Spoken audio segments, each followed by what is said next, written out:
Hello magic ವರ್ಡ್ಗೆ ಸ್ವಾಗತ ಸುಸ್ವಾಗತ. ನಿಮ್ಮ ಜೊತೆ ನನ್ನ ಕತೆ ಧಾರಾವಾಹಿ ಸಂಚಿಕೆ ಏನಾಗಿದೆ ನೋಡೋಣ. ನಮ್ಮನ್ನು ಪ್ಲೀಸ್ ಸಬ್ಸ್ಕ್ರೈಬ್ ಮಾಡಿ, ಶೇರ್ ಮಾಡಿ, ಒಂದು ಲೈಕ್ ಕೊಡಿ, ಲೈಕ್ ಅಂತ 4 ಬಟನ್ ಪ್ರೆಸ್ ಮಾಡೋದನ್ನ ಮರಿಬೇಡಿ. ಏನ್ ದೇವಿಯನ್ನು ಖುಷಿ ಪಡ್ತಾ ಇರ್ತಾಳೆ ಮಗಳು ಒಪ್ಕೊಂಡು. ಅಂತೂ ನಾನು ಕೇಳ್ತಾ ಇದ್ದಲ್ಲ, ಹೇಗ್ ನಿಲ್ಲಿಸ್ತೀರಾ ಎಂಗೇಜ್ಮೆಂಟ್ನ ಅಂತ. ನಾನು ನಿಲ್ಲಿಸ್ತೇನೆ ನೋಡ್ರು. ಇದೆಯ ನನ್ನ ಮಗಳು ಏನು ಕೇಳಿದ್ರು ಕೂಡ ನಾನು ಇಲ್ಲ ಅನ್ನಲ್ಲ. ಅವಳೆಲ್ಲ ಆಸೆನೂ ಕೂಡ ನೆರವೇರಿಸ್ತಾನೆ. ಮಾಮ್ ಎಂತ ಅದ್ಭುತ ಮಾಡ್ಬಿಟ್ರೆ, ಎಷ್ಟು ಪ್ಲಾನ್ ಮಾಡ್ತಾರೆ ಮಗಳಿಗೋಸ್ಕರ. ರಿಯಲಿ ಗ್ರೇಟ್ ಮಾಮ್ ಅಂತೇಳಿ. ಹೌದಲ್ವಾ ಮುತ್ಬಿಟ್ಟಿ? ಎಂಗೇಜ್ಮೆಂಟ್ ತಪ್ಪಿಸ್ಬೇಕು ಅಂದ್ರೆ ಏನೆಲ್ಲ ಮಾಡ್ಲೇಬೇಕು. ನಾನು ರಾಮಣ್ಣ ಈಗ ನಂತರ ಯಾರು ಬಂದ್ರು ಕೂಡ ಹೀಗೇನೆ ಮಾಡೋದು. Great mom, great.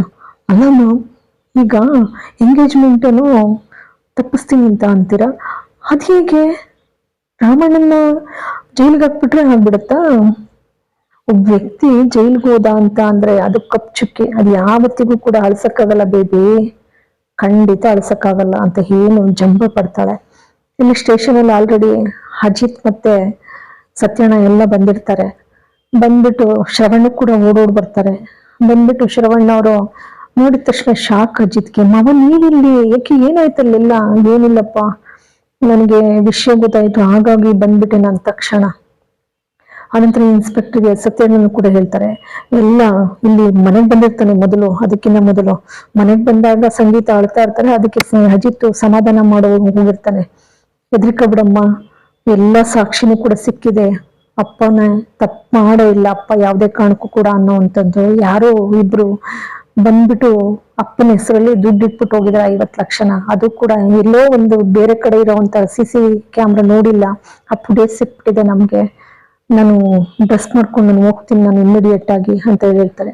ಸರಿ ಬರ್ತಾರೆ. ಸ್ಟೇಷನ್ಗೆ ಬಂದಾಗ ಶ್ರವಣ ಕೂಡ ಬರ್ತಾರೆ. ಇನ್ಸ್ಪೆಕ್ಟರ್ಗೆ ಹೇಳ್ತಾರೆ ಅಜಿತ್, ನೋಡಿ ಸರ್, ಅಪ್ಪ ನಿರಪರಾಧಿ ಅನ್ನೋದಕ್ಕೆ ಪ್ರೂಫ್ ಸಮೇತ ಸಿಕ್ಕಿದೆ, ಸಾಕ್ಷಿ ಇದೆ ನಮ್ಮಲ್ಲಿ. ತಗೊಳ್ಳಿ, ಇವರಿಬ್ಬರೇ ನೋಡಿ ತಗೊಂಡೋಗಿ ಆ ದುಡ್ಡನ್ನ ಅಪ್ಪನ ಹೆಸರಲ್ಲಿ ಇಟ್ಟಿರೋದು. ಬೇಗನೆ ರಿಲೀಸ್ ಮಾಡ್ಬಿಡಿ ಅಪ್ಪನ್ನ ಅಂತ ಅಂದಾಗ, ಅದಕ್ಕೆ ಆಯ್ತು ಸರ್, ಅದಕ್ಕೆ ಏನಂತೆ, ಕರ್ಕೊಬರಪ್ಪ ಆ ಇಬ್ರು ವ್ಯಕ್ತಿಗಳನ್ನ, ಪರಿಚಿತರನ್ನ ಕರ್ಕೊಬ, ಹಾಗೇನೆ ರಾಮಣ್ಣ ಅವ್ರನ್ನ ಬಿಡುಗಡೆ ಮಾಡು. ಸರಿ ಬಿಡುಗಡೆ ಮಾಡ್ತಾರೆ. ಬಿಡುಗಡೆ ಮಾಡ್ತಿದ್ದಾಗೇನೆ, ಅಪ್ಪ ನಾನು ಹೇಳಿಲ್ವಾ ನೀವು ತಪ್ಪು ಮಾಡಿಲ್ಲ ಅಂದ್ಮೇಲೆ ನಿರಪರಾಧಿನ ಯಾಕೆ ಹೆದರ್ಕೋಬೇಕು? ಬಂದಿದ್ದು ರಾಮಣ್ಣ. ಶ್ರವಣ ಅಪ್ಕೊಂಡು ಸಮಾಧಾನ ಮಾಡ್ತಾರೆ. ಆನಂತರ ಅಜಿತ್ ಅಪ್ಕೊಂಡು ಸಮಾಧಾನ ಮಾಡ್ತಾನೆ. ಎದುರುವಂತ ಅವಶ್ಯಕತೆನೂ ಇಲ್ಲಪ್ಪ, ಹೇಳಿಲ್ವಾ? ನಂತರ ಅಜಿತ್ ಎಲ್ಲ ಪೇಪರ್ಸ್ನೆಲ್ಲ ಕೊಡ್ತಾರೆ. ಪೇಪರ್ಸ್ ಕೊಟ್ಮೇಲೆ ಅದಕ್ಕೆ ಸಹಿನೂ ಕೂಡ ಆಗುತ್ತೆ. ಅದನ್ನ ಇನ್ಸ್ಪೆಕ್ಟರ್ಗೆ ಒಪ್ಪಿಸ್ಬಿಟ್ಟು ನಾನು ಬರ್ತೀನಿ, ಇನ್ನು ಕೆಲಸ ಇದೆ, ಹಾಗೇನೆ ಸ್ಟೇಷನ್ಗೆ ಹೋಗ್ಬಿಟ್ಟು ನಾನು ಹೋಗ್ಬೇಕು ಮನೆಗೆ ಅಂತ ಹೇಳಿ ಬರ್ತಾರೆ. ಅಷ್ಟೊತ್ತು ಬರ್ತಾ ಇರ್ತಾರೆ. ಇಲ್ಲಿ ಮೀಡಿಯಾದವ್ರೆಲ್ಲ ಬಂದ್ಬಿಡ್ತಾರೆ. ಮೀಡಿಯಾದವ್ರು ಬರ್ತಿದ್ದಾಗೇನೆ ಭೂಮಿ ಅಡ್ಡ ಹಾಕ್ತಾಳೆ. ಏನಕ್ಕೆ ಬಂದಿರೋದು ನೀವು? ಸುಮ್ನೆ ಯಾಕಂಗೆ ವ್ಯಕ್ತಿಗೆ ತೊಂದರೆ ಕೊಡ್ತೀರಾ? ಓಹ್ ಅದೇ ಅಷ್ಟರಲ್ಲಿ ಅಪ್ಪು ಅಡ್ಡ ಬಂದ್ಬಿಡ್ತಾರೆ. ಸರಿ ಅಂಜು ಬಂದ್ಬಿಟ್ಟು, ಏಯ್ ಭೂಮಿ, ನಿನ್ಗೆ ಏನ್ ಮಾತಾಡ್ಬೇಕು ಅನ್ನೋದು ಗೊತ್ತಿದ್ಯಾ ನಿನ್ಗೆ? ಸುಮ್ಮಿರು ಅಂಜು, ನೀನ್ ಹಿಂಗ್ ಬಂದು ನೀನ್ ಮಾತಾಡಕ್ ನಿಂತೆ ಅಂತ ಅಂದ್ರೆ ಇನ್ನು ನೀನ್ ವಿಚಾರಿಸ್ಕೊಳ್ತಾರೆ ಗೊತ್ತಾ? ಅವ್ರಿಗೆ ಬೆಲ್ಲ ತಿಂದಂಗ ಅವ್ರಿಗೆ ಒಬ್ರ ಮನೆ ವಿಷಯ ಅಂದ್ರೆ. ಅಲ್ಲ ರೀ, ಮೀಡಿಯಾದವ್ರನ್ನ ಕೇಳ್ತೀನಿ, ಒಬ್ಬ ವ್ಯಕ್ತಿನ ವಹಿಸ್ಬೇಕು ಅಂದ್ರೆ ನಿಮ್ಗೆ ಎಷ್ಟು ಇಷ್ಟ ಅಲ್ವಾ? ಅವ್ರ ಹಿಂದೆ ಮುಂದೆಗಳನ್ನು ಕೂಡ ಆಲೋಚನೆ ಮಾಡದೆ ಈ ರೀತಿ ಪ್ರಶ್ನೆ ಮಾಡಿ ಅವ್ರನ್ನ ಜೀವಂತ ಶವ ಮಾಡ್ತಿರಲ್ಲ, ಸರಿನಾ? ಅವ್ರ ನಿರಪರಾಧಿ, ಅದಕ್ಕೊಬ್ಳ ಅಂತಾಳೆ.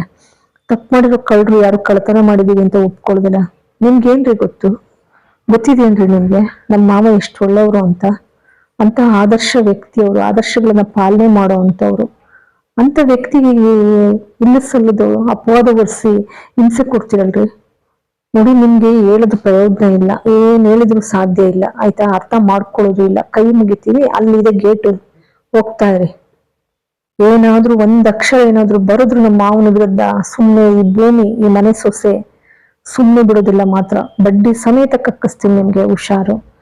ನನ್ನ ಗಂಡ ಬರ್ತಾರೆ, ನಿಮಗೆ ಬೇಕಾದ ಮಾಹಿತಿ ಕೊಡ್ತಾರೆ, ಅದನ್ನ ತಗೊಳ್ಳಿ, ಆಯ್ತಲ್ಲ? ಅಷ್ಟರಲ್ಲಿ ಭೂಮಿ ಅಂತ ಬರ್ತಾರೆ ರಾಮಣ್ಣ, ಅಜಿತ್ ಬರ್ತಾರೆ. ಬಂದ್ಬಿಟ್ಟು, ದಯಮಾಡಿ ನಮ್ಮಪ್ಪ ನಿರಪರಾಧಿ ಅನ್ನೋದಕ್ಕೆ ಸಾಕ್ಷಿ ಎಲ್ಲ ಸಿಕ್ಕಿದೆ, ನೀವು ಇನ್ನು ಹೊರಡ್ಬೋದು ಅಂತ ಹೇಳಿ ಕೈ ಮುಗಿತಾನೆ. ಸರಿ, ಅವ್ರು ಹೊರಟೋಗ್ತಾರೆ. ಹೊರಟ ಮೇಲೆ ರಾಮಣ್ಣ ಅಪ್ಕೊಂಡು, ನಿಜಕ್ಕೂ ನಿನ್ ಸೊಸೆ ಅಂತ ಹೇಳ್ಕೊಳಕ್ಕೆ ಹೆಮ್ಮೆ ಅನ್ಸುತ್ತಮ್ಮ ಅಂತಾರೆ.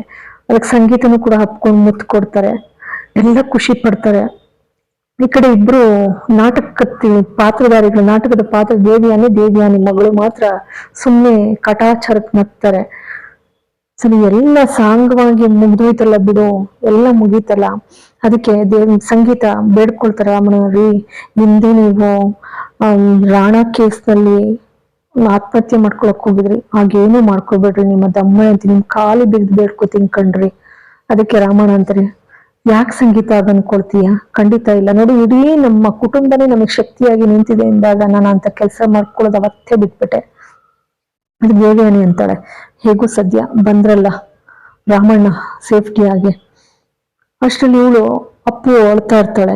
ಅಪ್ಪು ಅಳಗೋದ್ ನೋಡ್ಬಿಟ್ಟು ರಾಮಣ್ಣ, ಬಂದಿದ್ದೀನಲ್ಲ ಯಾಕೆ ಇಷ್ಟ ಅಳ್ತೀಯ? ಇಲ್ಲಪ್ಪ, ನೀನ್ ಒಂಚೂರು ನೋವಾದ್ರೂ ಸಹಿಸೋ ಶಕ್ತಿ ನನಗಿಲ್ಲ, ನನಗೆ ನಿಮ್ಮನ್ನ ನೋಡಕ್ ಆಗ್ತಾ ಇಲ್ಲ, ನಾನು ಏನ್ ಬೇಕಾದ್ರೂ ಸಹಿಸ್ತೀನಿ, ನಿನ್ನ ನೋವನ್ನ ಸಹಿಸೋದಿಲ್ಲ. ಅದಕ್ಕೆ ನಚ್ಚಿ ಅಂತಾನೆ, ಅಪ್ಪ ಏನ್ ಬೇಕಾದ್ರೂ ಸಹಿಸ್ತಾಳಂತೆ, ನಿನ್ ನೋವು ನೋಡಕ್ ಆಗಲ್ವಂತ ಅವಳಿಗೆ. ಈಗ ಒಂದ್ ಕೆಲ್ಸ ಮಾಡೋಣ, ಹಂಗಾದ್ರೆ ಅವಳು ಮನೆಗೆ ಕಳಿಸ್ಬಿಡೋಣ. ಅದಕ್ಕೆ ಅಷ್ಟರಲ್ಲಿ ಹಾಗೆ ಮಾಡೋಣ ಅಂದಾಗ ಅಂಜು ಇದ್ದವಳು, ನೋಡು ಅಜಿತ್ ಹೋಗಿದ್ನಲ್ಲ ಅಲ್ಲಿಗೆ ಹೋಗ್ಬಿಡು ಅಂತಾಳೆ.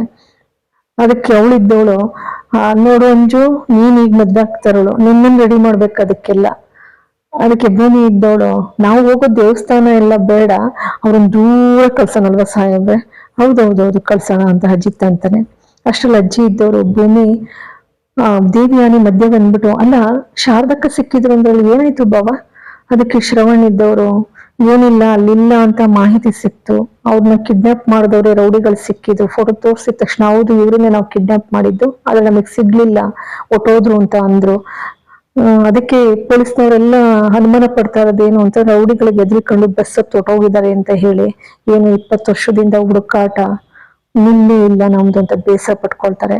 ಅದಕ್ಕೆ ಅಜ್ಜಿ ಇದ್ದವರು, ಭೂಮಿ ಆ ದಿನ ವರಮಹಾಲಕ್ಷ್ಮಿ ಹಬ್ಬದ ದಿನ ಶಾರದಾ ಬರ್ಲಿ ಅಂತ ಬೇಡ್ಕೊಂಡೆ ಅಲ್ವಾ, ಜೊತೆಗೆ ಇವತ್ತು ರಾಮಣ್ಣ ಕೂಡ ಬಿಡುಗಡೆ ಆಗ್ಲಿ ಅಂತ ನೀನು ಪೂಜೆ ಮಾಡ್ದಲ್ಲಮ್ಮ, ಅದೇ ರೀತಿನಲ್ಲಿ ಇವತ್ತ ದೇವ್ರ ತುಪ್ಪದ ದೀಪ ಹಚ್ಬಿಟ್ಟು ಆದಷ್ಟು ಬೇಗ ನೀ ಶಾರದಾ ನಮ್ಮ ಮನೆಗೆ ಬರ್ಲಿ ಅಂತ ಬೇಡ್ಕೊಮ್ಮ ಅಂತ ಹೇಳ್ತಾರೆ. ಆಯ್ತಜ್ಜಿ ಅಂತ ಹೋಗ್ತಾಳೆ. ಸರಿ, ಅಲ್ಲಿ ಅವ್ರ ಅಮ್ಮನ್ ನೋಡಕ್ ಹೋದಾಗ ಆಸ್ಪತ್ರೆನಲ್ಲಿ ಗಣೇಶನ ಮುಂದೆ ಮಂಡಿಯೂರಿ ಬೇಡ್ಕೊಳ್ತಾಳೆ, ಗಣೇಶ ನನ್ಗೆ ಏನ್ ಮಾಡ್ಬೇಕು ಅನ್ನೋದು ಗೊತ್ತಾಗ್ತಾ ಇಲ್ಲ, ಒಂದ್ ಸಂಕಷ್ಟದಲ್ಲಿ ಸಿಲುಕೊಂಡಿದ್ದೀನಿ, ನನ್ನ ಅಜಿತ್ ಸಾಹೇಬ್ರು ನನ್ನನ್ನ ಪ್ರೀತಿ ನನ್ನ ಮೇಲೆ ಇದೆ ಅಂತ ಹೇಳಿ ವ್ಯಕ್ತಪಡಿಸ್ತಾರೆ, ಆ ಪ್ರೀತಿನ ಒಪ್ಕೊಳ್ಳಿರೋಕ್ಕೂ ಆಗ್ತಾ ಇಲ್ಲ, ಅಜಿತ್ ಸಾಹೇಬ್ರು ಬಿಟ್ಟಿರೋಕ್ಕೂ ನನ್ನ ಕೈಲಿ ಸಾಧ್ಯ ಇಲ್ಲ. ನಾನು ನಿಜಕ್ಕೂ ಅವ್ರಿಗೆ ತಕ್ಕನಾದ ಹೆಂಡತಿಯಾಗಿ ನಾನು ಜೀವನ ಪೂರ್ತಿ ಹೆಜ್ಜೆ ಮೇಲೆ ಹೆಜ್ಜೆ ಹಾಕ್ಲಿಕ್ಕೆ ಸಾಧ್ಯನಾ ಗಣೇಶ? ಅವರಿಗೆ ಸರಿಯಾದ ಬಾಳ ಸಂಗಾತಿಯಾಗಿ ಅವ್ರ ಜೊತೆ ಹೆಜ್ಜೆ ಹಾಕ್ತಾ ನಾನು ತಕ್ಕನಾದ ಹೆಂಡತಿ ಅಂತ ನಾನು ಸಾಬೀತುಪಡಿಸೋದೇ ಆದ್ರೆ ಅದಕ್ಕೆ ಏನಾದ್ರೂ ಒಂದು ಕುರುಹು ಕೊಡು ತಂದೆ ಅಂದಾಗ ಬಲಗಡೆ ಪ್ರಸಾದ ಆಗ್ತದೆ, ಅಲ್ಲಿಗೆ ಸಮಾಧಾನ ಆಗುತ್ತೆ. ಇಲ್ಲಿಗೆ ಸಂಚಿಕೆ ಮುಕ್ತಾಯವಾಗ್ತದೆ. ಎಲ್ರಿಗೂ ಕೂಡ ನಂತರ ಧನ್ಯವಾದಗಳು.